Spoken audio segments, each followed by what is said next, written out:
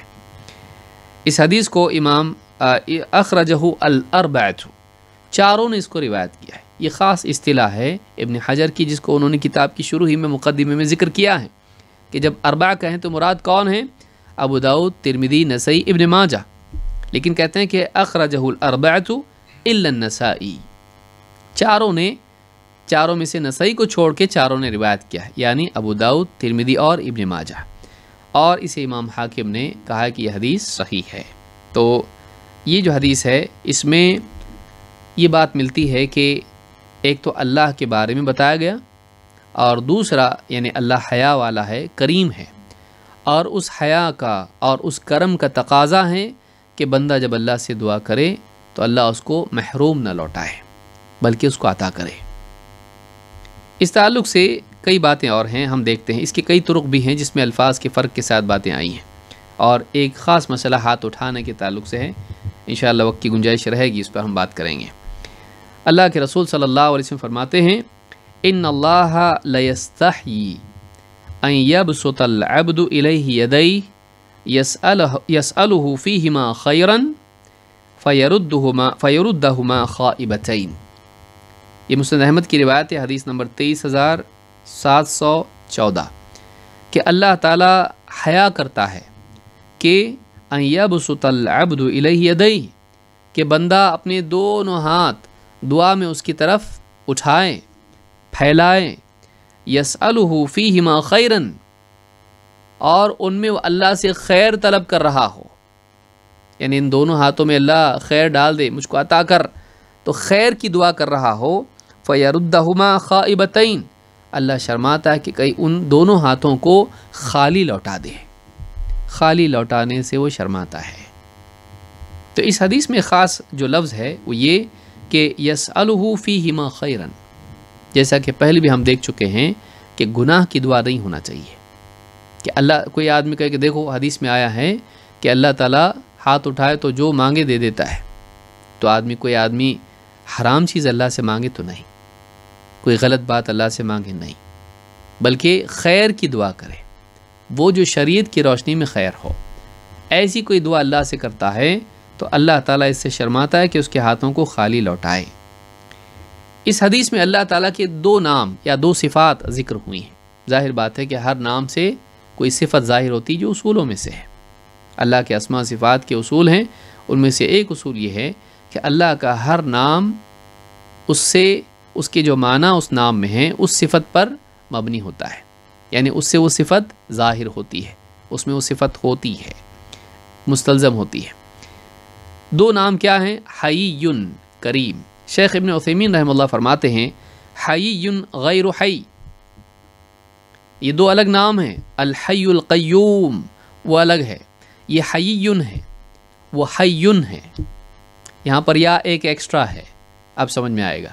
حی تو پہلے یا کے نیچے کسرہ ہے اور دوسرا یا اس پر تشدید بھی ہے اور تنوین ہے۔ حی، اور دوسرا جو نام ہے حی تو اس میں کیا ہے؟ ہا ہے اور یا کے اوپر تشدید اور تنوین ہے، حی۔ لیکن یہ کیا ہے؟ حی۔ تو کہتے ہیں کہ حی غیر حی لأن حی من الحیات، من الحیاء، کہتے ہیں کہ حی جو لفظ ہے یہ حیات پر مبنی ہے، اور وہ حی من الحیاء، لیکن حی جو نام ہے یہ حیا پر مبنی ہے، اس سے حیا ظاہر ہوتی ہے اور اس سے حیات ظاہر ہوتی ہے۔ تو حی کا مطلب زندہ، حیات والا، اور حی کا مطلب ہوتا ہے حیا والا، جو شرماتا ہے بندے سے۔ فرماتے ہیں ای انہ جل وعلا موصوف بالحیا کریم ای ذو عطاء کثیر۔ اس حدیث سے ان دونوں ناموں سے ظاہر ہوتا ہے کہ اللہ تعالیٰ حیا والا ہے اور اللہ تعالیٰ کریم ہے، یعنی اللہ تعالیٰ بہت زیادہ عطا کرنے والا ہے۔ وہ سخی کیسا جو عطا نہ کرے، وہ سخی کیسا جو عطا نہ کرے۔ تو کہتے ہیں کہ یہاں پر کریم ہے، اس سے مراد کیا ہے؟ اللہ تعالیٰ بہت عطا کرتا ہے بندے کو، اللہ کے پاس بخل نہیں ہے، نعوذ باللہ، اس کے پاس کرم ہے، اس کے پاس عطا ہے۔ تو فتح ذی الجلال والاکرام میں بات انہوں نے کہی ہے۔ اسی طرح سے ایک اور روایت ہے جس میں اللہ کے نبی صلی اللہ علیہ وسلم فرماتے ہیں ان اللہ رحیم حی کریم۔ 3 نام یہاں پر آئے ہیں۔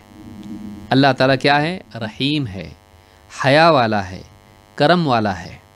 تو رحیم، اس کی رحمت کا تقاضا ہے کہ بندے پر رحم کر کے دے۔ بھکاری اور کیسا غریب مسکین ایک دم پریشان حال ہے، اس کو نہیں دوں گا کون دے گا؟ اللہ نہیں دے گا تو کون دے گا؟ وما بکم من نعمت فمن اللہ، تمہارے پاس جو بھی نعمت ہے اللہ کی طرف سے آئی ہے، تو اللہ نہ دے تو کہاں سے لائے گا یہ؟ تو اللہ رحیم ہے، بندے پر رحم کرتا ہے۔ بعض اوقات وہ گناہگار بھی ہوتا ہے لیکن پھر اللہ تعالیٰ اس پر رحم کر کے دے بھی دیتا ہے اس کو۔ تو ان اللہ رحیم حی کریم، اللہ تعالیٰ بڑا رحیم ہے اور حیا والا ہے، کریم ہے۔ یستحیی من عبدہ ان یرفع الیہ یدیہ ثم لا یضع فیہما خیرا، اللہ تعالیٰ بندے سے جب بندہ اپنے دونوں ہاتھ اس سے مانگنے کے لیے اٹھاتا ہے، دعا کے لیے اٹھاتا ہے، تو اللہ تعالیٰ اس بات سے شرماتا ہے کہ ان میں کچھ خیر نہ رکھے، پھیلے ہوئے ہاتھوں میں اللہ کوئی خیر نہ ڈالے، اللہ اس سے شرماتا ہے۔ یعنی اللہ تعالیٰ ضرور اس میں خیر اس کو عطا کرتا ہے۔ یہاں بھی خیر کا لفظ آیا ہے، یہاں شر نہیں ہے، بلکہ خیر مانگنا چاہیے اور اللہ اس میں خیر ڈالتا ہے۔ امام حاکم نے اس کو روایت کیا ہے اور حضرت انس ہی سے روایت ہے، صحیح الجامع الصغیر حدیث نمبر 1768، حدیث صحیح ہے۔ اس حدیث سے بات معلوم ہوتی ہے کہ دعا کے آداب میں سے یہ ہے کہ آدمی دعا جب کرے، کچھ مانگ رہا ہو اللہ سے، تو اس وقت میں دونوں ہاتھ اٹھائے۔ لیکن اس میں قاعدہ یہ ہے کہ جہاں اللہ کے نبی صلی اللہ علیہ وسلم سے دعا کرنا اور ہاتھ نہ اٹھانا اس کی صراحت ہے، وہاں تو کسی بھی حال میں آدمی کو ہاتھ نہیں اٹھانا چاہیے، کیونکہ آپ نے دعا مانگی لیکن ہاتھ نہیں اٹھائے۔ اور یہ عام اوقات کے لیے ہے کہ جب آدمی کچھ مانگ رہا ہے، اس کا دل بول رہا ہے چلو اللہ سے کچھ مانگیں گے اپنے لیے، تو اس وقت میں آدمی جو مطلق دعا ہوتی ہے تو اس دعا میں ہاتھ اٹھائے، یہ افضل ہے۔ اور بغیر ہاتھ اٹھائے مانگے تب بھی کوئی حرج نہیں ہے، لیکن جہاں آپ سے ثابت ہو کہ آپ نے ہاتھ اٹھا کے دعا کی، وہاں تو کرنا ہی چاہیے۔ جہاں ثابت ہے کہ ہاتھ نہیں اٹھایا، وہاں نہیں اٹھانا چاہیے۔ اور اس کے علاوہ جو دعائیں آئی ہیں اس میں بھی احتیاط یہ ہے کہ جہاں آپ کی دعا کا ذکر ہو لیکن ہاتھ اٹھانے کا ذکر نہ ہو، ہاتھ نہیں اٹھائے۔ جہاں اللہ کے نبی صلی اللہ علیہ وسلم کا دعا کرنا آیا ہو حدیث میں، ہاتھ اٹھانے کا ذکر نہ ہو تو آدمی اس وقت میں ہاتھ اٹھائے نہیں، اس لیے کہ اس کے لیے ضروری ہے کہ ثبوت ہو۔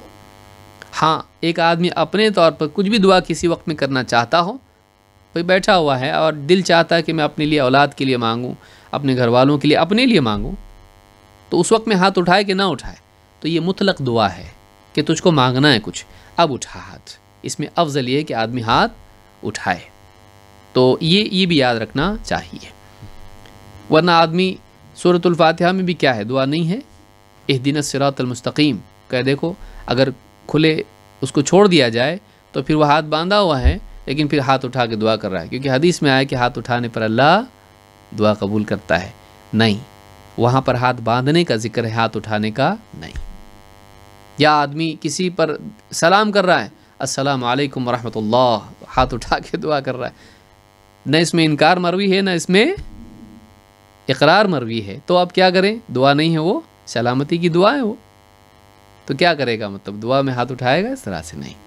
یا تحیات میں آدمی دعائیں کر رہا ہے اور اس میں ہاتھ اٹھا رہا ہے، نہیں، اس میں طریقہ الگ ہے جیسا کہ حدیث میں آئے گا۔ تو یہ قاعدہ یاد رکھیں کہ جہاں پر یعنی مروی ہو ہاتھ اٹھانا، وہیں اٹھانا چاہیے۔ دعائیں سنت سے ثابت ہیں۔ اس کے علاوہ کوئی آدمی اپنی طور پر دعا کرنا چاہتا ہے، وہ اپنے ہاتھ اٹھا کے دعا کرے، تو یہ مطلق دعا کے لیے، نہ کہ کسی خاص دعا کے لیے۔ اسی طرح سے ابن عباس یعنی جو ہم دیکھ رہے ہیں کہ ہاتھ اٹھانے کے بارے میں ثبوت کیا ہے، ابن عباس رضی اللہ تعالیٰ عنہ کہتے ہیں، کان رسول اللہ صلی اللہ علیہ وسلم اذا دعا جعل باطن کفہ الی وجہہ، ہاتھ کیسے اٹھائے جائیں؟ فرماتے ہیں کہ اللہ کے رسول صلی اللہ علیہ وسلم جب دعا کرتے تو اپنے دونوں ہتھیلیاں اپنے چہرے کی طرف رکھتے، دونوں ہتھیلیاں کہاں رکھتے؟ اپنے چہرے کے سامنے، تو جعل باطن کفہ الی وجہہ، تو اپنے اس طرح سے چہرے کے سامنے دونوں ہاتھ رکھتے۔ امام الطبرانی نے الکبیر میں اس کو روایت کیا ہے، المعجم الکبیر میں، اور صحیح الجامع الصغیر حدیث نمبر 4721 پر شیخ البانی کہتے ہیں یہ حدیث صحیح ہے۔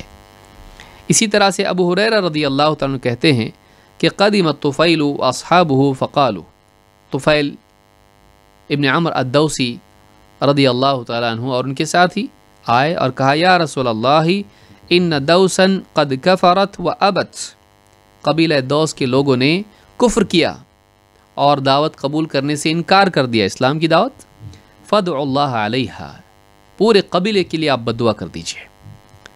ایک روایت میں ہے فاستقبل رسول اللہ صلی اللہ علیہ وسلم القبلۃ ورفع یدیہ، اللہ کے رسول صلی اللہ علیہ وسلم قبلہ رخ ہوئے اور آپ نے دونوں ہاتھ اٹھائے۔ تو مطلق دعا کوئی آدمی کرتا ہے، اس میں افضل یہ بھی ہے کہ وہ قبلہ رخ ہو، لازم نہیں ہے، افضل یہ ہے کہ قبلہ رخ ہو۔ تو قبلہ رخ آپ ہوئے، قبلے کی طرف چہرہ کیا اور پھر دونوں ہاتھ اٹھائے۔ ایک اور روایت میں فظن الناس انہ یدعو علیہم، لوگوں نے یقین کر لیا کہ اب تو اللہ کے رسول صلی اللہ علیہ وسلم بددعا کریں گے۔ فقیل ہلکت دوس، کچھ لوگوں نے یہ بھی کہا اب تو قبیلہ دوس کی بربادی ہے، ہلکت دوسن۔ ایک اور روایت میں ہے، میں کئی روایت جمع کر کے بیان کر رہا ہوں، فقال الرجل انا للہ و انا الیہ راجعون ہلکت دوس ورب الکعبہ، ایک شخص نے کہا انا للہ و انا الیہ راجعون، قبیلہ دوس تو اب ہلاک ہونے کے قریب ہے، اب تو ہلاک ہو گیا قبیلہ دوس، رب کعبہ کی قسم اب ہلاک ہوگا۔